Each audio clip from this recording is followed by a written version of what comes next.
Bismillahirrahmanirrahim. Assalamualaikum warahmatullahi wabarakatuh. Yang terhormat kepada dosen pengampu mata kuliah Filsafat Bahasa, Bapak Dr. Abdul Qasim MAG. Izin di sini saya Kamil Tejahra dengan NIM 12221200034 akan mempresentasikan materi tentang misteri bahasa dari makna ke teori. Pada kesempatan ini, saya akan membahas beberapa materi, yaitu yang pertama ada meraba pemikiran filsafat, yang kedua menguasai bahasa, yang ketiga teori bahasa, dan yang terakhir teori bahasa dan metode ilmiah. Materi yang pertama yaitu meraba pemikiran filsafat. Nah, filsafat hadir membantu linguistik dalam hal memahami bahasa secara radikal, yakni sampai ke akar-akarnya. Filsafat tampil untuk memayungi persoalan seluas mungkin. Penguasaan bahasa adalah berbicara dan menulis. Nurani terdalam manusia adalah keinginan diakui dan dimengerti oleh anggota masyarakat melalui komunikasi. Pemeliharaan bahasa atau lang maintenance berfungsi untuk memperkokoh suatu masyarakat. Cara yang paling baik dalam mempelajari bahasa adalah membiarkan siswa larut dalam komunikasi dengan bahasa dalam masyarakat penuturnya, atau speech community. Perilaku berbahasa atau lang behavior dan masyarakat luar atau speech community adalah kulit terluar dalam bahasa, bagian terdalamnya adalah makna. Nah, ada beberapa ungkapan dari para filsuf terkenal, yaitu diantaranya yang pertama, menurut Jean-Paul Sartre pada tahun 1905 sampai 1980. Man is nothing else but his plan. He exists only to the extent that the fulfills himself. He is therefore nothing else that the ensemble of his age, nothing else that his life. Yang artinya manusia tiada lain adalah rencananya sendiri. Ia mengada hanya sejauh ia memenuhi dirinya sendiri. Oleh karenanya, ia tiada lain adalah kumpulan tindakannya. Tiada lain ialah hidupnya sendiri. Kemudian yang kedua, menurut Soren Abye Kierkegaard pada tahun 1813.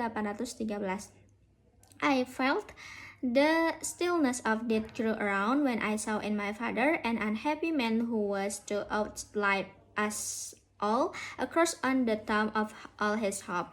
There must be a guilt upon the whole family. The punishment of God must be on it. It was to disappear, wiped out by the powerful hand of God. Yang artinya, aku merasakan kesepian maut tumbuh di sekitar diriku bila mana aku menyaksikan ayahku, seorang yang tak berbahagia dan akan hidup lebih lama dari kami semua. Ibarat salib di atas nisan segala harapannya, niscaya suatu kesalahan telah terjadi, tanggungan seluruh keluarga. Hukuman Tuhan pasti telah menjadi tanggungan seluruh keluarga. Hukuman Tuhan pasti telah dijatuhkan kepadanya. Rupanya keluarga kami harus musnah, dihapus dari muka bumi oleh tangan yang perkasa. Selanjutnya yaitu menurut Friedrich Wilhelm pada tahun 1844 sampai 1900. A high civilization is a pyramid. It can stand only a broad base. Its prerequisite is a strongly and soundly consolidated mediocrity. Peradaban yang tinggi adalah ibarat piramida, ia hanya bisa bertahan atas suatu landasan yang luas. Prasyaratnya ialah hal-hal tanggung yang dikonsolidasikan secara tangguh dan ampuh. Kemudian yang keempat, menurut Nicholas Alexandrovich pada tahun 1874 sampai 1948. There is a spiritual man and there is a natural man, and yet the same individual is both spiritual and natural. Di satu pihak manusia adalah spiritual, sedangkan di lain pihak ia adalah alamiah. Maka dari itu, individu itu sekaligus bersifat spiritual dan alamiah. Kemudian yang terakhir menurut Karl Jaspers pada tahun 1910 sampai 1969. What is essential in the concrete decision of personal fate remains hidden. Apa yang esensial dalam keputusan konkret yang menyangkut nasib pribadi tetap akan tersembunyi. Materi yang kedua yaitu menguasai bahasa. Dalam pemakaian sehari-hari, menguasai sering diartikan sebagai mampu berbicara dalam bahasa itu. Secara lebih serius, di sini diartikan sebagai kemampuan kemampuan menggunakan simbol secara bermakna untuk berkomunikasi. Jadi dalam konteks ini, penguasaan bahasa bergantung pada 4 kata kunci, yaitu penggunaan, simbol, makna, dan komunikasi, menurut Phoenix pada tahun 1964. Berikut ini ada rincian dari keempat unsur yang telah tadi saya sebutkan. Yang pertama, indikator penguasaan bahasa adalah penggunaan dalam berbicara dan menulis. Yang kedua, nurani, terdalam yang ada pada manusia adalah keinginan dirinya diakui dan dimengerti oleh anggota masyarakat lain melewati komunikasi dengan bahasa masyarakat itu. Yang ketiga, perilaku berbahasa atau lang behavior dan masyarakat ujar atau speech community adalah kulit terluar dari bahasa. Kemudian yang keempat, makna sampai isi. Bahasa itu ditampilkan atau direpresentasi oleh simbol-simbol ekspresi yang juga kulit luar dari bahasa. Materi yang ketiga yaitu teori bahasa. Teori tentang bahasa adalah abstraksi para ahli bahasa sebagai hasil pengamatan terhadap gejala bahasa. Dengan jalan pemikiran ini, ilmu berbahasa tunduk kepada sejumlah asumsi tentang objek empiris atau bahasa itu sendiri, yaitu sebagai berikut. Yang pertama, ada keragaman. Beberapa fenomena memiliki keragaman dalam sifat, struktur, bentuk, dan sebagainya. Keragaman ini menghasilkan klasifikasi yang sangat mendasar bagi ilmu pengetahuan untuk melahirkan taksonomi. Ada beberapa contoh universal bahasa, di antaranya yang pertama, urutan kata, subjek, predikat, dan objek dalam kalimat deklaratif dengan subjek objek nomina. Urutan yang dominan adalah hampir selalu pola subjek mendahului objek. Kemudian yang kedua ada sintaksis dalam kalimat kondisional. Klausa kondisional mendahului konklusi sebagai urutan normal dalam hampir segala bahasa. Yang terakhir, morfologi. Bila bahasa memiliki infleksi, bahasa itu selalu memiliki derivasi. Kemudian yang kedua ada kelestarian relatif. Struktur bahasa relatif lestari sehingga kita dapat mempelajarinya.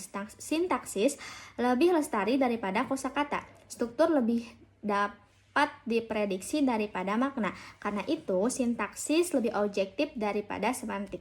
Dan yang ketiga, sebab akibat.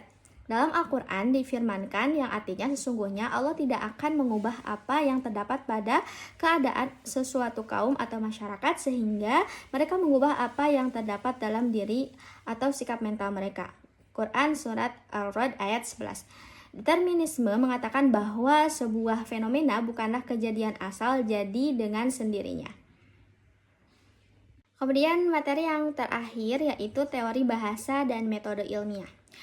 Erikson, seperti dikutip Hoover pada tahun 1980, membedakan 3 jenis konsep, yaitu ada factuality, reality, dan actuality. Yang pertama ada peran teori. Yang dimaksud dengan metode saintifik lazimnya merujuk pada langkah-langkah sistematik sebagai berikut. Yang pertama, identifikasi variabel yang diteliti. Kemudian yang kedua, pengajuan hipotesis yang menghubungkan suatu variabel dengan variabel lain. Yang ketiga, mengetes realitas, yakni dengan mengukur hubungan hipotesis dengan hasil yang diperoleh. Yang keempat, melakukan evaluasi di mana hubungan yang telah terukur itu dibandingkan dengan hipotesis awal, lalu dimunculkan sebuah generalisasi. Kemudian yang terakhir, mengajukan saran ihwal, makna, signifikansi teoritis dari temuan, faktor-faktor yang terlibat dengan pengetesan yang mungkin menyebabkan distorsi temuan, dan sejumlah hipotesis lain yang berkembang. Teori bahasa layaknya teori ihwal alam juga.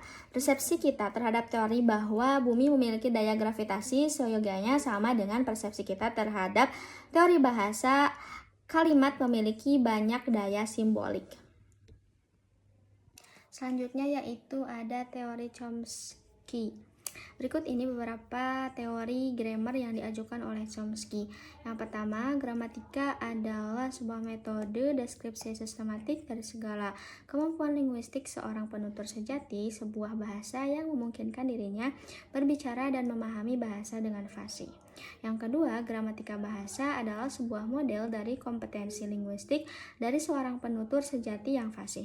Yang ketiga, linguistik bagi Chomsky adalah terutama berkaitan dengan kompetensi yang terdiri atas 2 jenis, yaitu kompetensi pragmatik dan kompetensi gramatikal.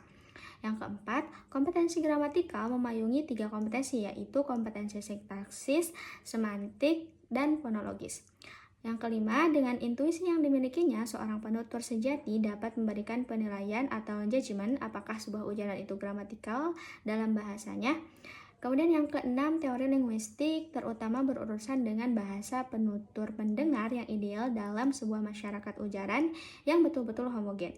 Yang ketujuh, kreativitas berbahasa menunjukkan bahwa bahasa tidak sekadar pembelajaran kalimat yang dihasilkan penutur sejati dan mengulanginya seperti burung beo. Kemudian yang kedelapan, ada 3 aturan atau tingkat kehebatan teori bahasa, yaitu yang memenuhi kecukupan observasi, kecukupan deskriptif, dan kecukupan penjelasan. Dari beberapa materi yang telah saya sampaikan dapat disimpulkan bahwa yang pertama, dari beberapa ungkapan filosofis dapat ditarik beberapa poin penting, yaitu yang pertama, tulisan itu adalah yang pertama dan bukannya bahasa lisan. Kemudian yang kedua, filsafat itu bersifat ambisius dan mereduksi segala persoalan ke dalam suatu sistem metafora. Yang ketiga, ungkapan linguistik bisa dimengerti bila pada dirinya tidak ada paradoks. Yang keempat, penguasaan bahasa tergantung pada 4 kata kunci, yaitu yang pertama penggunaan, yang kedua simbol, yang ketiga makna, dan yang terakhir komunikasi. Kemudian segala sesuatu dapat berubah kecuali zat pencipta termasuk bahasa, berubah-ubah dengan tingkatan yang berbeda. Dan yang ketiga, masalah penguasaan bahasa sesungguhnya masalah tentang makna. Dicukupkan sekian untuk penyampaian materi pada kesempatan ini. Mohon maaf bila terdapat kekurangan dan kesalahan baik dalam ucapan maupun tulisan. Billahi taufiq wal hidayah. Wassalamualaikum warahmatullahi wabarakatuh.